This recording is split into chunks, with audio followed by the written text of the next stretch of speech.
Bab 76 direncanakan dengan terlalu cermat.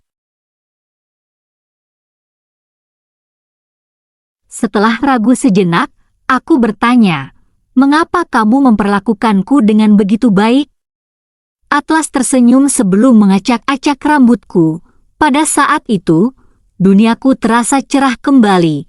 Dia pandai merayu dan aku merasa dia telah mempesona. Karena aku menyukaimu. Apakah itu baik-baik saja? Tanya Atlas. Wajahku berseri-seri saat dia mengatakan itu. Meski aku sudah menikah, karismanya mempengaruhi aku.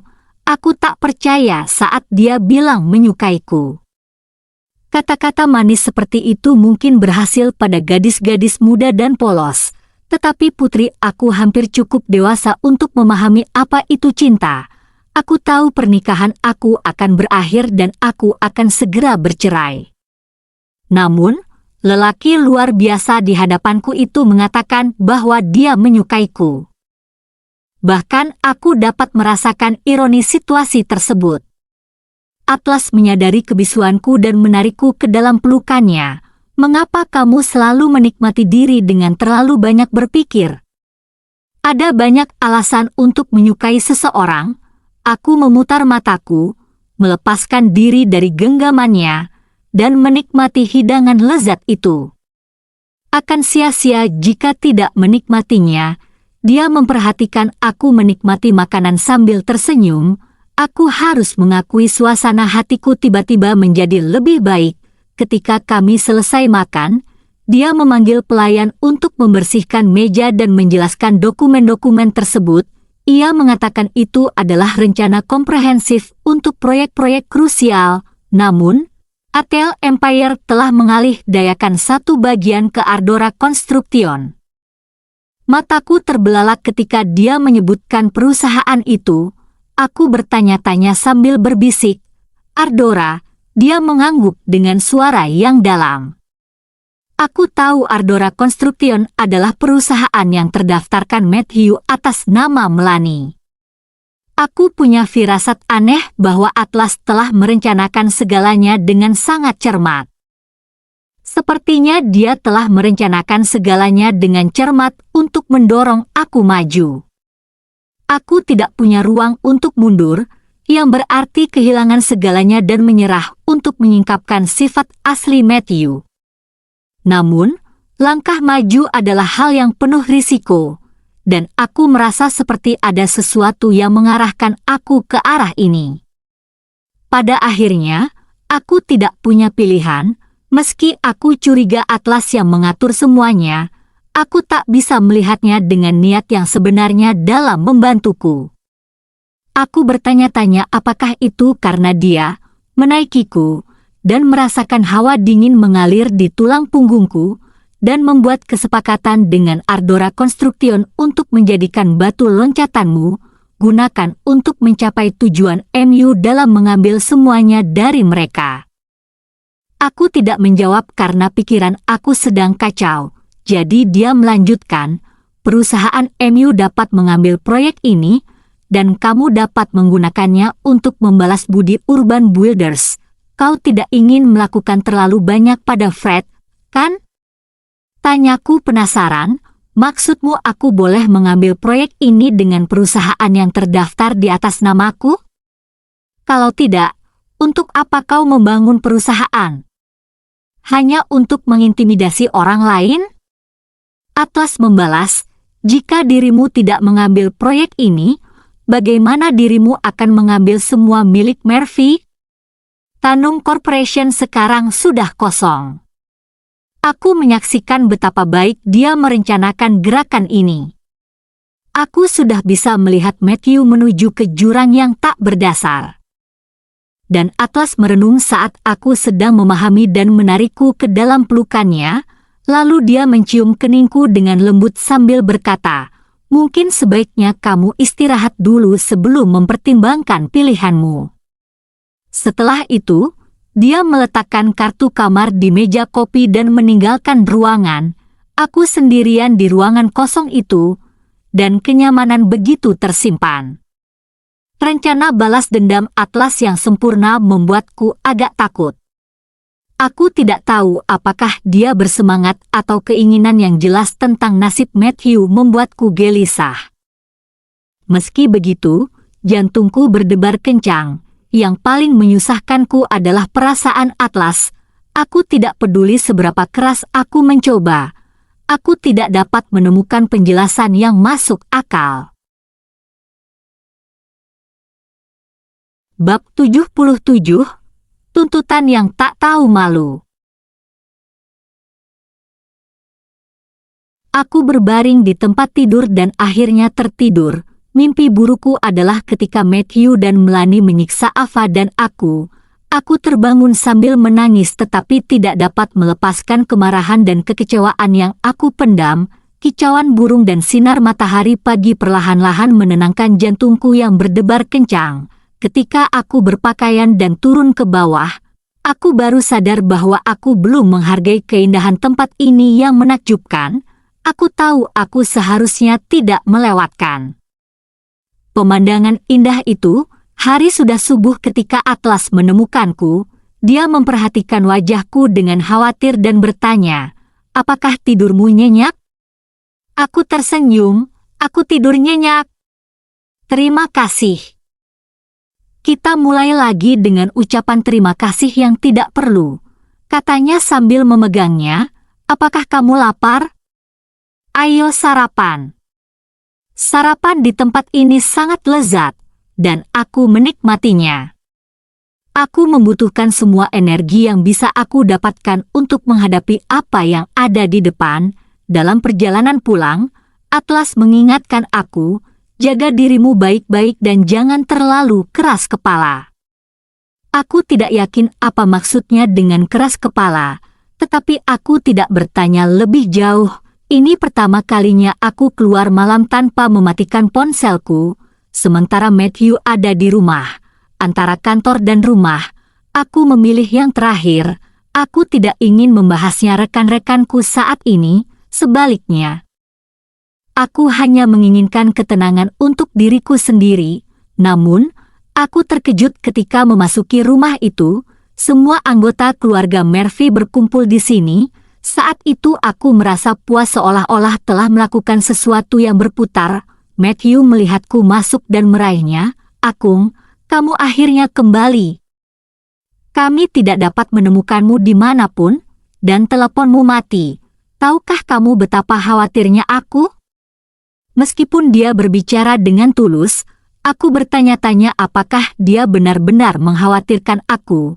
Semua kegelisahanku sirna saat melihat ekspresi.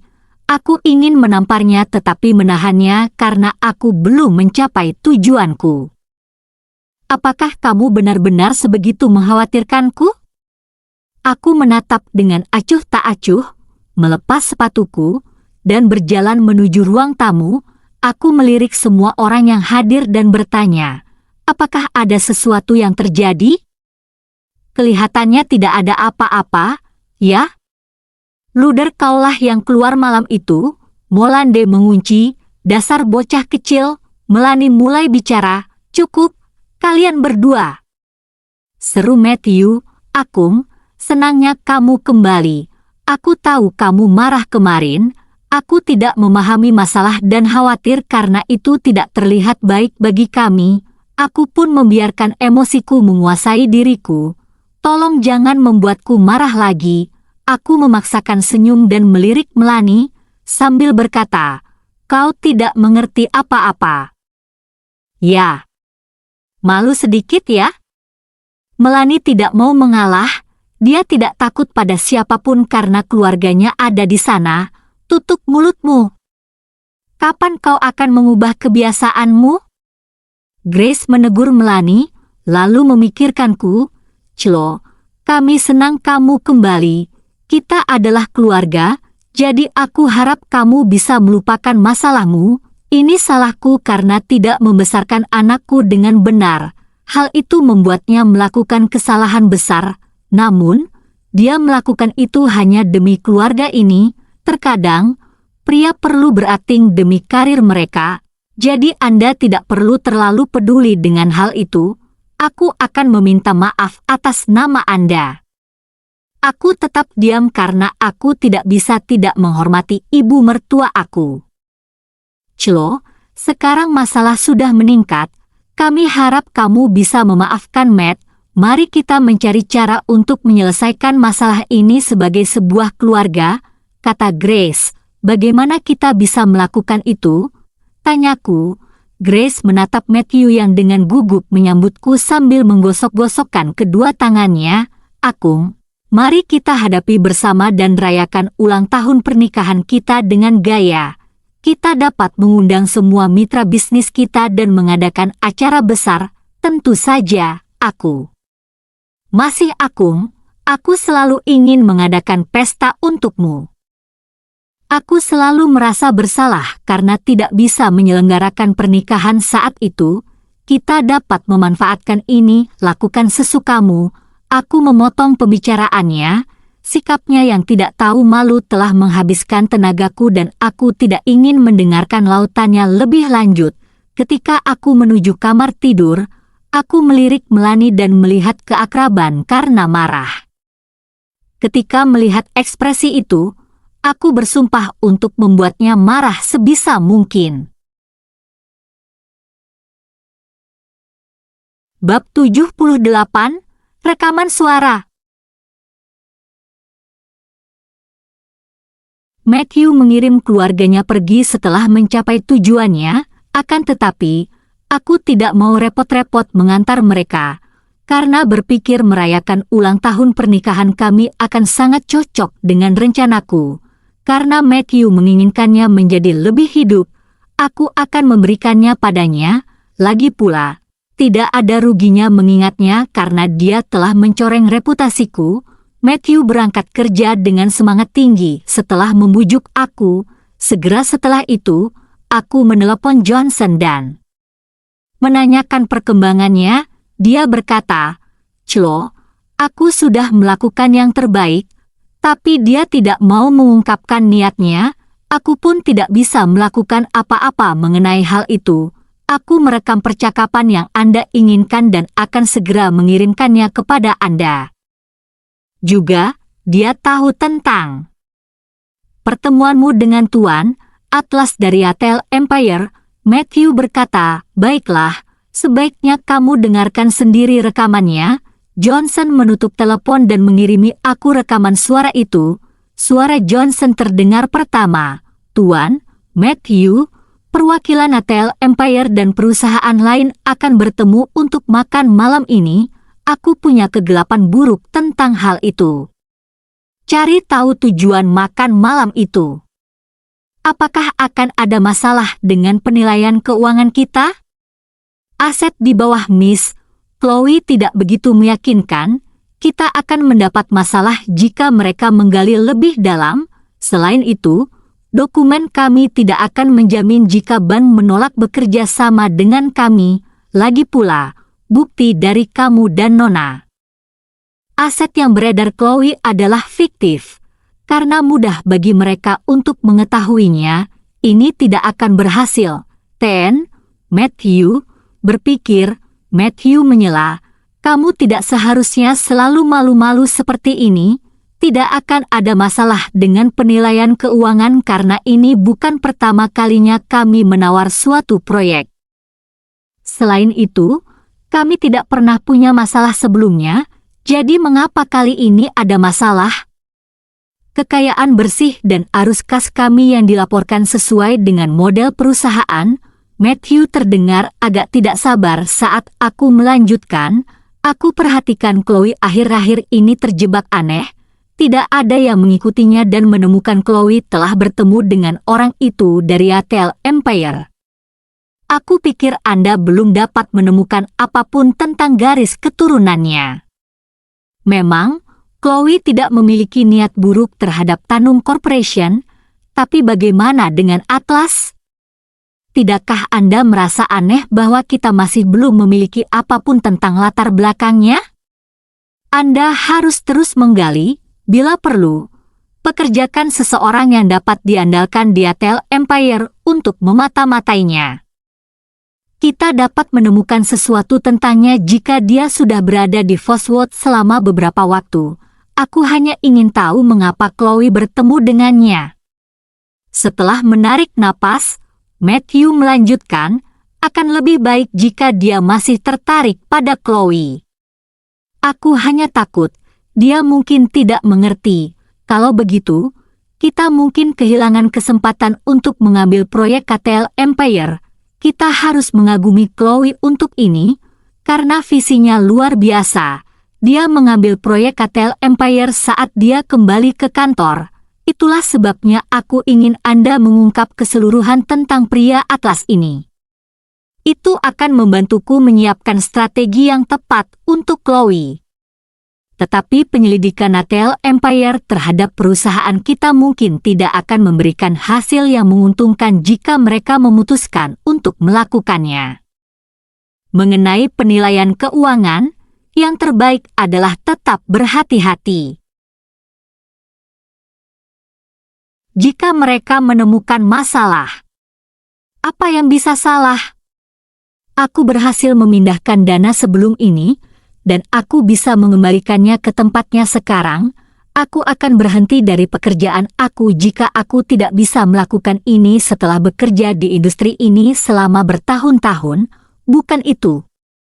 Aku tidak menyukai Chloe, tetapi aku tidak tahan setiap kali orang membahas pendirian Tanum Corporation. Setelah kita mendapatkan kemitraan jangka panjang dengan KTL Empire, aku akan mencari cara untuk menggabungkan Tanum Corporation dengan Ardora Construction. Setelah merombak segalanya, Tanum Corporation akan menjadi sesuatu dari masa lalu. Harus kukatakan, proyek KTL Empire kali ini adalah anugerah Tuhan. Kata-kata Matthew membuatku marah. Dia cukup tak tahu malu untuk menggunakan aku sebagai umpannya. Percakapan mereka cukup terbuka, dan aku mengetahui bahwa Matthew berencana untuk menyingkirkan aku selama beberapa waktu. Aku adalah kendala sesungguhnya karena aku adalah pendiri perusahaan itu. Dia memperhatikan Picik karena aku mencuri perhatiannya, jadi dia ingin melenyapkanku. Tanpa diduga, Melanie bahkan menyewa seseorang untuk memata-matai aku. Tampaknya Matthew tidak mengabaikanku. Setidaknya, dia berhati-hati sejak aku kembali ke perusahaan. Dia bermaksud memanfaatkanku untuk mendapatkan persetujuan Atlas, membuktikan bahwa dia licik. Tiba-tiba teleponku berbunyi. Peneleponnya tidak lain adalah Melanie.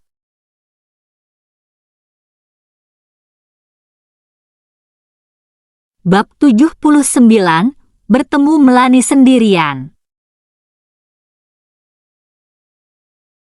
Aku menjawab panggilan itu dan mendengar nada arogan Melanie seperti biasanya.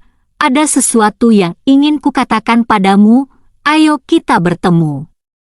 Kenapa kamu tidak memberitahuku saat kamu berada di tempatku tadi? Tanyaku, itu menyangkut kita. Bukan sesuatu yang pantas untuk dikatakan di depan orang lain.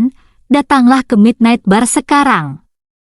Dia menutup telepon tanpa menunggu jawabanku. Sambil memegang teleponku, aku bertanya-tanya apa yang sedang Melanie lakukan. Tetap saja, aku ingin tahu apa yang dikatakannya, jadi aku bangun dari tempat tidur dan memeriksa waktu. Saat itu hampir tengah hari, jadi bar tidak buka pada jam segini. Setelah berpikir sejenak, aku memutuskan untuk bermain aman dan berganti pakaian dengan celana jeans, kaos oblong, dan sepasang sepatu datar kasual. Aku mencoba menelepon Ivana sambil mengemudi untuk berjaga-jaga seandainya terjadi sesuatu yang tidak diinginkan. Akunya, dia sedang keluar kota. Aku ragu-ragu sambil memegang telepon aku dan akhirnya menelepon Atlas. Melanie tahu aku pernah bertemu dengannya sebelumnya. Aku tahu yang terbaik adalah tidak memperumit keadaan dan menutup telepon saat aku tiba di bar. Aku belum pernah ke bar, jadi pencahayaan yang redup membuat aku tidak nyaman. Barnya berada di bawah tanah, dan tangganya sempit. Namun, bagian dalamnya luas. Aku memerlukan beberapa saat untuk menyesuaikan diri dengan lingkungan di pintu masuk ruang bawah tanah. Karena belum jam buka, tidak ada pelanggan, di bawah cahaya kuning lembut di belakang bar, seorang pria muda yang tampak seperti bartender sedang sibuk dengan pekerjaannya. Aku mendekatinya dan bertanya, "Tuan, aku di sini untuk bertemu seseorang. Apakah tempat ini sudah buka?" Dia melirik ke arahku dan menunjuk ke seberang ruangan. Aku menoleh dan melihat sebuah koridor panjang dengan banyak ruangan. Aku ingin bertanya ke ruangan mana yang seharusnya aku masuki, tetapi bartender itu tampaknya tidak tertarik untuk diganggu. Atau dengan aku hanya bisa mencari Melani dari kamar ke kamar. Rupanya Melani sering mengunjungi tempat-tempat seperti ini. Jika tidak, dia tidak akan memintaku untuk bertemu dengannya. Banyak ruangan di sepanjang koridor menyerupai labirin. Dengan setiap persimpangan mengarah ke koridor lain, merasa semakin tidak nyaman dan hendak berbalik ketika sebuah pintu tiba-tiba terbuka di koridor dan keluarlah Melani. "Hal, aku tidak mengira kau akan datang secepat ini." Dia tertawa, tapi tawanya membuatku merasa seperti berada di udara. Hal itu membuat kurang nyaman dibandingkan saat menghadapi sikapnya yang sangat bermusuhan.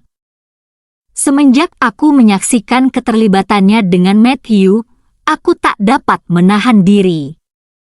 Dia mengulurkan tangannya seolah ingin memelukku, tapi aku menghindari tangan yang kotor. "Apa yang ingin kau katakan padaku?" Aku membuka pintu dengan kakiku dan melihat ke dalam ruangan, menyadari bahwa ruangan itu kosong. Setelah memastikan semuanya aman, aku masuk dan duduk di sofa sambil menatap Melani. Aku mendengarkan. Melani mengikutiku sambil menggoyangkan pinggulnya dengan cara yang menurutnya memikat. Namun, itu membuatku mual. Tiba-tiba aku menyadari mengapa Matthew tertarik padanya. Akhirnya aku tahu kenapa dia memanggilku Kaku. Melani mendekat dan duduk di kursi di sebelahku.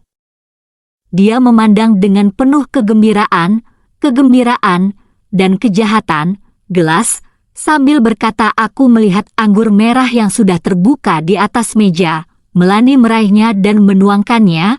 "Chloe, aku tahu kamu akan datang begitu aku memanggilmu. Aku yakin Anda belum pernah ke sini sebelumnya, bukan? Coba tebak siapa Matt?" Bab 80, aku akan memberitahumu suatu rahasia. Melani memutar saat berbicara, dan aku tahu kata-katanya selanjutnya tidak akan menyenangkan.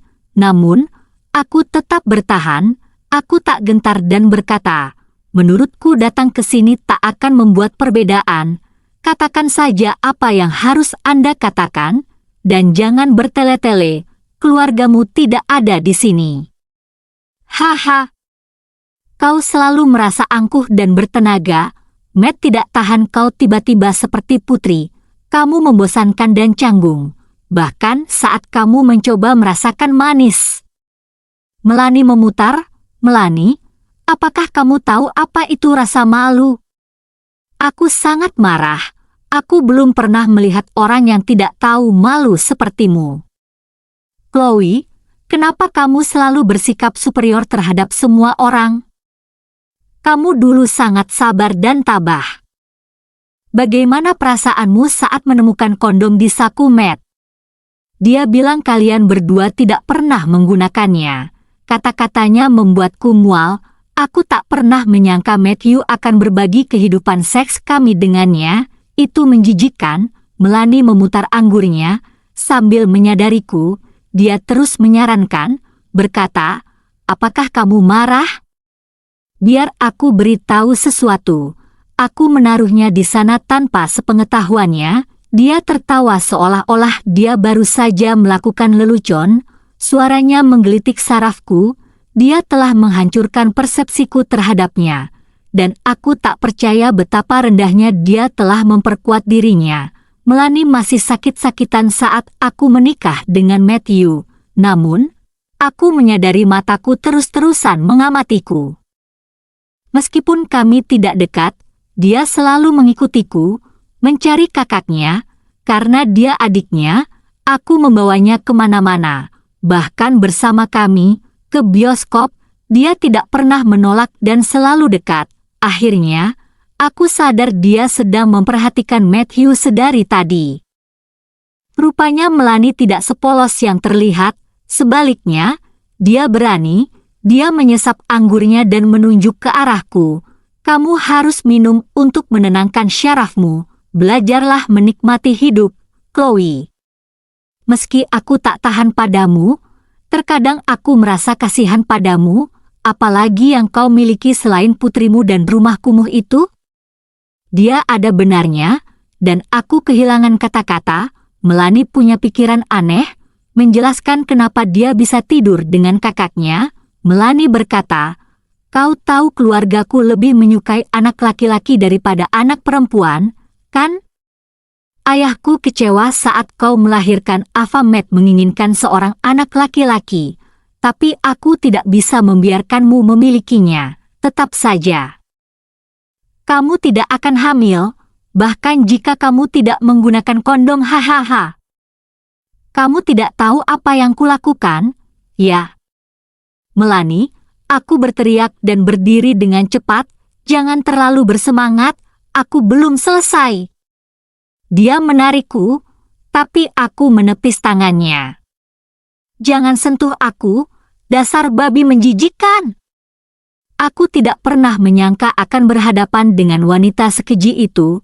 Aku ingat Melanie memegang kunci rumah aku dan bisa masuk dan keluar sesuka hati. Aku merasakan kegelisahan yang sangat dalam. Melanie terhuyung mundur dan jatuh ke sofa setelah aku menepisnya. Anehnya, dia tidak marah. Dia meminjamkanku dan berkata, aku senang melihat kalian semua bersemangat. Dia duduk, menuang gelas lagi untuk dirinya sendiri, lalu mengisi gelas lagi. Oh, adik iparku terakung, jangan panggil aku begitu. Gerutuku, aku merasakan getaran di tulang belakangku saat aku terjatuh kembali ke sofa. Baiklah, aku tidak akan memanggilmu seperti itu. Sejujurnya, aku juga tidak pernah mengakuimu sebagai kakak iparku. Melanie berbicara dengan tenang, tapi kau tahu, Matt begitu berhati-hati. Meskipun dia sudah kehilangan minatnya, dia tidak bisa mengakhiri segalanya. Meskipun dia sudah kehilangan minatnya, dia tidak bisa mengakhiri segalanya. Lagi pula, ada proyek yang harus kita amankan, jadi kau masih berguna bagi kami. Aku berusaha keras untuk mengendalikan amarahku, tidak ingin kehilangan ketenanganku di depannya. Namun, aku mendapati Matthew tidak menyadari semua yang telah dilakukannya. Melanie menyesap anggurnya lagi dan mencondongkan tubuhnya lebih dekat. Dia menyerupai seorang penggoda dalam cahaya redup saat dia berbisik, Chloe, aku akan memberitahu kamu sebuah rahasia.